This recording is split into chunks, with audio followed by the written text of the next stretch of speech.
from New York, Late Night Show with Mike Siddiqui. اسرائیل نے greater اسرائیل بنانے کا plan جو ہے اب وہ سامنے لانا شروع کر دیا ہے. پاکستان کی صورتحال کیا ہے؟ افغانستان پہ ہم نے حملہ کیوں کر دیا؟ تفصیل سے چند پوائنٹس آپ کے سامنے رکھیں گے. مائی نیم از فائق اظہار حسین صدیقی. اللہم صلی علی محمد و علی آل محمد. ویلکم ٹو دا شو.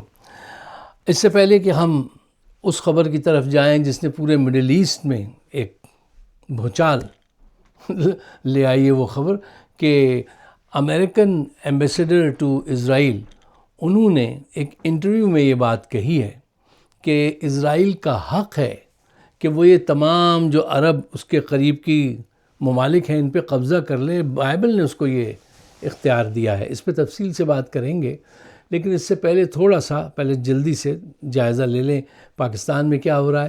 پاکستان میں یار وہی کچھ ہو رہا ہے جو برسوں سے ہو رہا ہے. ایسا لگتا ہے کہ ایک ہی خبر ہم بار بار دہرا رہے ہیں.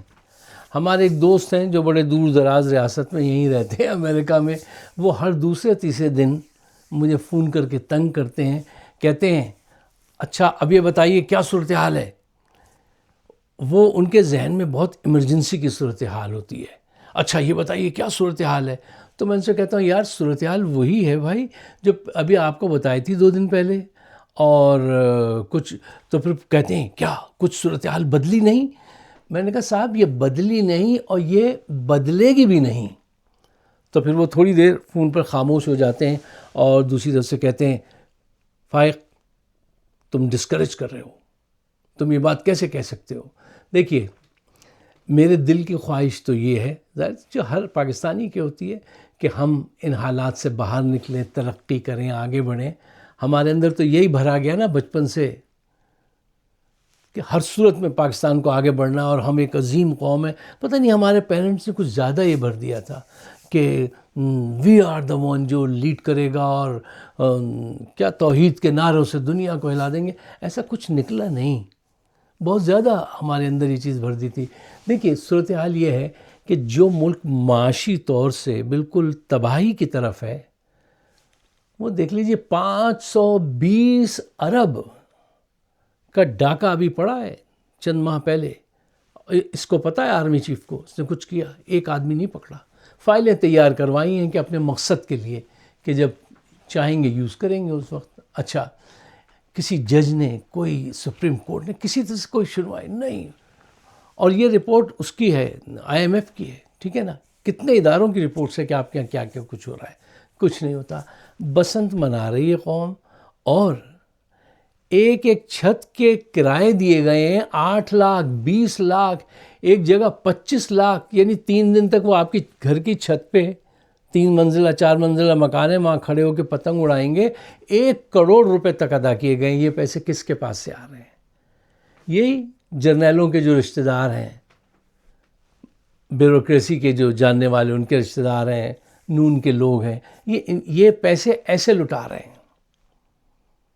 اس پنجاب میں جہاں روز 74 بچے ڈائریا سے مر جاتے ہیں.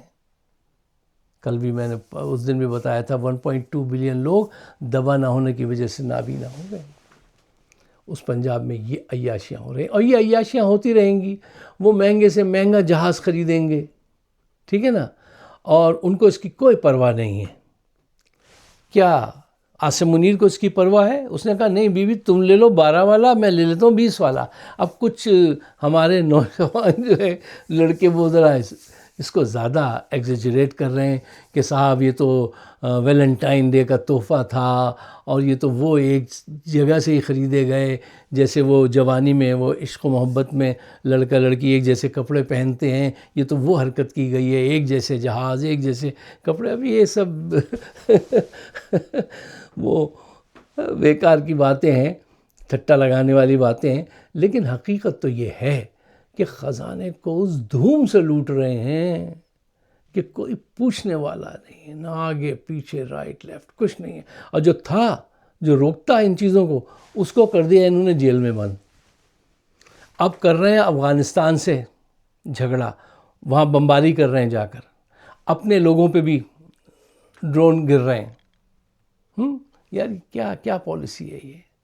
وہ آیا تھا تو اس نے افغانستان سے مذاکرات کے ذریعے وہ کیے تھے. ابھی کہتے ہیں کتنے ہزار ہم نے وہ کیے ہیں آپریشن, اور پھر بھی اگر وہ آ جاتے ہیں دہشت گرد, تو اس کا مطلب ہے کہ وہ ایکسرسائز کو بدلو. تو مذاکرات کے یہ نہیں, اس کی کیا وجہ یا اکثر میں آپ سے ڈسکس کر چکا ہوں, ٹھیک ہے نا. تو صورتحال جو ہے وہ پاکستان کے حق میں کچھ نہیں ہے. اور جو دوست کہتے ہیں اچھا جلدی سے بتائیے کہ صورتحال کیا ہے, دیکھیے, اور آپ کیوں نہیں اس کو, عوام اس کو اٹھا کے کیوں نہیں پھینک دیتی. دیکھو ایک بات سمجھو, پھر ہم اس ٹاپک کی طرف چلتے ہیں. پاکستان میں کوئی بادشاہ تھوڑی ہے یار کہ ایک بادشاہ ہے, ایک بڑا سا محل ہے, اس کو جا کے شمع لے کے لوگ جائیں, آگ لگا دیں اور اس کو اٹھا کے باہر پھینک دیں. یہاں تو بہت خطرناک صورتحال ہے. ایک آرمی جرنیل ہے, اس کے پاس 7 لاکھ کی فوج ہے, نون لیگ کے پاس چھینا ہوا وہ جھوٹا مینڈیٹ ہے, بیوروکریسی کے پاس ساری فائلیں ہیں, ان کی بڑی تعداد رشتہ داروں کی یہاں گرین کارڈ رکھتی ہے, ان کے مفادات یہاں سے لگے ہوئے ہیں. ہر طرف پاکستان کے غداروں کا ایک اجتماع ہے اور ہر ایک جو ہے دوسرے سے لنک اپ ہے. آئی ایم ایف نے یہ بات کہی جو بات میں آپ سے کہہ رہا ہوں. اس نے کہا ان کے یہاں کرپشن ایسے کرتے ہیں یہ کہ ہر ایک ڈپارٹمنٹ دوسرے ڈپارٹمنٹ سے تعاون کرتا ہے, کوئی پکڑے تو پکڑے کیسے. تو یہ ملک میرے بھائی ویسے ہی چلتا رہے گا. جو فیض صاحب نے کہا تھا, کسی نے پوچھا اچھا صاحب تو پھر کیسے ٹھیک ہوگا, انہوں نے کہا میاں یہ ملک ایسے ہی چلتا رہے گا جیسے چل رہا ہے. آج یہ جرنیل آ گیا, کل وہ حکومت آ گئی, وہ آ گیا, ایسے آتا ہے کہ وہ الگ ہو جائے گا بلوچستان, کوئی فکر نہیں ہمیں, ہو جائے. کے پی اس کو اگر مار دیں عمران خان کو, کے پی الگ ہو جائے گا, ہو جائے. ہم سندھ اور پنجاب ہم تو خوش ہیں. ہمیں تو پوری دنیا سے ابھی بھی جرنیلوں کو جو ہے وہ پیسے ملتے رہیں گے, کیونکہ ہمارے پاس اتنی بڑی فوج ہے اور ہماری پاپولیشن اتنی ہے کہ اتنے پاپولیشن کے تو ملک ہوا کرتے ہیں. سندھ والے کو اس سے کوئی غرض نہیں کہ کے پی الگ ہو جائے یا بلوچستان. وہ تو کہتا ہے مال دو اور کام دیکھو, بس. یہ ایسے ہی ہے, یہ ایسے ہی چلتا رہے گا. اچھا, اب آئیے دوسرے موضوع کی طرف. ہم بچپن سے سنتے آئے ہیں نا کہ گریٹر اسرائیل کا قصہ, اور ایک دوست ہمارے وہ اکثر ناراض ہوتے تھے, وہ ایتھیسٹ, تو وہ ڈاکٹر اسرار کو کہتے تھے یار یہ صاحب ایسے ہی کہتے ہیں اور یہ اور وہ ہے. خیر, وقت ہر چیز کو خود ثابت کر دیتا ہے. آفتاب آمد دلیل آفتاب, اسی پہ بھروسہ کرنا چاہیے. دیکھیے آرکنساس کے ایکس گورنر ہیں, کیا نام تھا ان کا, مائک حکابی مائک پہ گزارا کیجئے. مائک جو ہیں وہ سفیر ہیں اسرائیل میں, امریکہ کے ہمارے, اور وہ جو ہیں وہ بہت ہی زیادہ پرو اسرائیل ہیں. انہوں نے وہ ٹکر کارلسن سے انٹرویو میں یہ بات کھل کے کہہ دی کہ ہاں بائبل جو ہے وہ یہ ڈیوائن حق دیتا ہے اسرائیل کو کہ وہ تمام عرب ریاستوں پہ قبضہ کرے, اس کے قریب کی جو ہیں, اور گریٹر اسرائیل بنائے. ٹھیک ہے, وہ ایجپٹ کے دریا سے لے کے وہ دور تک سب جگہ. ٹھیک ہے, اچھا, اب یہ خبر سن کے عرب ورلڈ میں ذرا تھوڑی سی ارتعاش پیدا ہوا ہے, وہی اپنی بادشاہت بچانے کے لیے. اچھا دیکھیے, میں وقت بچانے کے لیے اکثر میرے الفاظ جو ہیں ذرا تھوڑے زیادہ بولڈ ہو جاتے ہیں, تو معاف کیجیے گا. ایک تو جذبات ہوتے ہیں میرے, دوسرے ہوتا ہے کہ وقت بچتا ہے, اور یہ ہیں اتنے بدماش لوگ. مثلا میں یہ بات اگر کہوں کہ یہ عرب دنیا کے جو حکمران ہیں یہ غنڈے, بینڈٹ, ڈاکو, بدماش لوگ ہیں. ان کے پاس عوام کا کوئی مینڈیٹ نہیں ہے, یہ بادشاہتیں چلا رہے ہیں, یہ چودراہٹیں چلا رہے ہیں, یہ وہ لوگ ہیں. تو یہ بات ہے سچ, لیکن میرے شاید الفاظ زیادہ خراب ہیں. لیکن دیکھیے, وہ اپنا کام دکھائے گا, اسرائیل اپنا کام کرے گا. روک سکتے ہو, روکو, روک کے دکھاؤ. دیکھیے کرنا کیا ہے, حقیقت یہ ہے کہ آج کی جو دنیا ہے, اس دنیا میں وہی قوم اپنا دفاع کر سکتی ہے جس کے پاس ایجوکیشن ہو, نالج ہو. وہی قوم آگے بڑھے گی جس کی معیشت مضبوط ہو. آپ ایک اکثر لفظ سنتے ہوں گے نا آج کل کہ آج کی دنیا کی جو اکانومی جو ہے وہ نالج بیسڈ اکانومی ہے. ٹھیک ہے نا, جس کے پاس جتنی زیادہ نالج ہے اس کی اکانومی اتنی زیادہ اچھی ہے, اور اس کا حفاظتی حصار بھی اتنا زیادہ مضبوط ہے. جب نالج ہوگی، ایجوکیشن ہوگی، تو پھر وہ انوینشن کریں گے، اپنے طیارے بھی بنائیں گے، اپنا دوسرے ریڈار بھی، سب کچھ وہ بنائیں گے. تو کیا ثابت تو یہی ہو رہا ہے نا وقت کے ساتھ کہ اس وقت کی دنیا کی کوئی بھی قوم ہو، چاہے اس کے پاس کتنا ہی پیسہ ہو، وہ سسٹین اسی صورت میں کرے گی جب اس کے وہاں تعلیم بڑھے گی. اور جس کے ہاں تعلیم کم ہوگی وہ مارا جائے گا، اور یہ مارے جائیں گے، اور مارے جانا چاہیے. خوشی ہوگی کہ یہ مارے جائیں. جو ان کی حرکتیں ہیں نا سب کی، ان کو مارے جانا ان کا ضروری ہے. اور ایک حدیث میں انہوں نے بتایا تھا ایک دفعہ ڈاکٹر اسرار نے کہ اتنی ہلاکتیں ہوں گی عرب میں کہ اگر کوئی پرندہ لینڈ کرنا چاہے زمین پہ تو اسے جگہ نہیں ملے گی. یہ ان کا وہ انجام ہونے جا رہا ہے. اس سے ہم اگر کوئی سبق سیکھ سکتے ہیں اپنے لیے تو ضرور سیکھیں. لیکن دیکھیے حقیقت یہی ہے کہ آج کا عرب پیسے کے ذریعے بلند عمارت تعمیر کر سکتا ہے، اسلحہ خرید سکتا ہے، پھر بھی غیر محفوظ رہے گا، کیونکہ اس نے اپنا پیسہ باہر کا دماغ لا کر بلند عمارت بنا لی. وہ دماغ بنانا چاہیے تھا. ایجوکیشن کے ذریعے جو بلند عمارتیں بناتے ہیں وہ دماغ پروڈیوس نہیں کیا تم نے کہا ہم تو رینٹ کر لیں گے. اچھا تو رینٹ کتنی دیر تمہارے ہاتھ میں رہے گا؟ یہ تمہارا اسٹرکچر تھوڑی ہے، تمہاری محنت ذہانت تھوڑی ہے یہ عمارتیں. تمہیں وہ دماغ بنانے چاہیے تھے جو ایسا سوچ سکتے ہیں. تم نے وہ دماغ بنانے پہ پیسہ خرچ نہیں کیا. چلے جائیے، بڑے بڑے 5 اسٹار ہوٹل مل جائیں گے، محل مل جائیں گے عرب دنیا میں، لیکن کوئی بھی اچھی بڑی یونیورسٹی نہیں ملے گی. مجھے آپ 4 یا 5 یونیورسٹیز گنا دیجئے جو بڑی فیمس ہو اس وقت اور وہ عرب دنیا میں ہو. مجھے تو ایک بھی نظر نہیں آتی. جبکہ آپ تاریخ اٹھا کے دیکھیں تو آپ حیران رہ جائیں گے کہ تاریخ کیا ہے اور یہ کیا ہے. اچھا تو میں آپ سے کیا بات کر رہا تھا؟ میں آپ سے بات کر رہا تھا کہ دیکھو بغیر ایجوکیشن کے نا آپ کا کوئی پروٹیکشن نہیں ہو سکتا. آپ کی معیشت ترقی نہیں کر سکتی. ٹیمپریری طور پہ آپ خرید لیں لوگوں کو، اپنے اس کے لیے اسلحہ خرید لیں حفاظت کے لیے یا بلڈنگ بنوا لیں، لیکن یہ سلوشن نہیں ہے. وہ دماغ پیدا کرو تعلیم کے ذریعے جو یہ سب چیزیں انوینٹ کریں، جیسے پاکستان نے کیا ہے.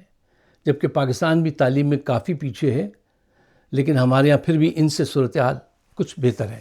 اچھا دیکھیے تاریخ میں اگر آپ جھانک کے دیکھیں، کبھی کبھی تاریخ کو بھی تھوڑا سا دیکھ لینا چاہیے. پہلی یونیورسٹی دنیا میں جس نے بنائی وہ ایک مسلم خاتون تھی، فاطمہ الہیری غالباً ان کا نام تھا. یہ 809 کی بات ہے، اور انہوں نے اس یونیورسٹی کے اندر اسلامی قوانین کے ساتھ میتھمیٹکس، ایسٹرونومی، ٹھیک ہے نا، فلسفی، میڈیسن، یہ پڑھائی جاتی تھی. پھر 9ویں صدی میں یہ بیت الحکمہ جو ہے، جی یہ 9ویں صدی میں ہے بیت الحکمہ، ہاؤس آف وزڈم جس کو کہتے ہیں، وہ بھی مسلمانوں کا.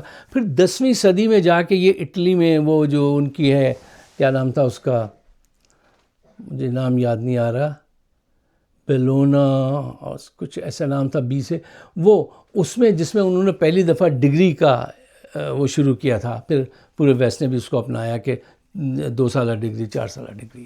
اچھا یعنی کہنے کا مقصد یہ ہے کہ دیکھو ایجوکیشن تھی تو آپ کا عروج تھا، ایجوکیشن نہیں ہے تو آپ کا زوال ہے. 8ویں صدی عیسوی میں دنیا کے 14 عظیم سائنٹسٹ میں سے 10 مسلمان تھے. آج کرسچن دنیا کا 40% بچے جو ہیں وہ کالج جا سکتے ہیں، ہمارے مسلم دنیا کے 2%. بغداد کی ایک گلی میں 100 کتب بعض دکانیں تھیں کتابوں کی. مامون رشید کی بیگم کے پاس 35 لاکھ کتابیں تھیں. آج جاپان میں 600 یونیورسٹیز ہیں، اور پوری مسلم دنیا 63 61 جتنے بھی کنٹریز ہیں ملا کے 500 سے بھی کم ہیں. سب فرق پڑ رہا ہے تعلیم کی وجہ سے. امریکہ میں 2.3 اور بلکہ یہ میں نے 2 سال پہلے یہ ریسرچ کی تھی، اب تو اس سے بھی زیادہ ہوں گے لوگ ریسرچ پہ کام کر رہے ہیں، اور پوری مسلم دنیا میں 21-20 ہزار. آج امریکہ میں آپ یہ دیکھیے 1/4 of population has completed 4 years college. دنیا میں آج تک کسی قوم، پوری قوم میں سے اتنا بڑا حصہ ایجوکیٹڈ نہیں تھا جتنا آج امریکہ میں ہے۔